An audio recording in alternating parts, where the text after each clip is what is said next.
একটা ছোট গ্রামের মধ্যে থাকত সুজন নামে এক গরিব ছেলে। সে খুব পরিশ্রমী ছিল, প্রতিদিন জঙ্গলে গিয়ে কাঠ কেটে এনে তার পরিবার চালাত। একদিন জঙ্গলের গভীরে গিয়ে সে হঠাৎ একটা অদ্ভুত আলো দেখতে পেল। কৌতূহল নিয়ে কাছে যেতেই দেখে একটা ছোট সোনালী পাখি। পাখি গাছের ডালে বসে আছে আর তার শরীর থেকে আলো বের হচ্ছে। সুজন ধীরে ধীরে পাখিটাকে হাতে নিল। হঠাৎ পাখিটা কথা বলল, ভয় পেও না, আমি জাদুর পাখি। তুমি ভালো ছেলে, তাই আমি তোমাকে সাহায্য করব গো। সেই দিন থেকে পাখিটা প্রতিদিন সুজনকে ছোট ছোট সোনার ডিম এনে দিত। ধীরে ধীরে সুজন আর তার পরিবার সুখে থাকতে শুরু করল।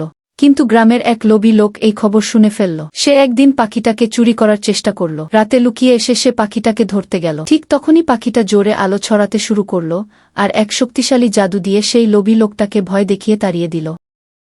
সুজন বুঝল সত্যিকারের সম্পদ হল ভালোবাসা আর সততা। সে পাখিটাকে মুক্ত করে দিল। পাখিটা আকাশে উড়ে যেতে যেতে বলল, তুমি সত্যিই ভালো মানুষ, তোমার জীবন সবসময় সুখে ভরে থাকবে। এরপর সুজন আর তার পরিবার শান্তিতে সুখে জীবন কাটাতে লাগল।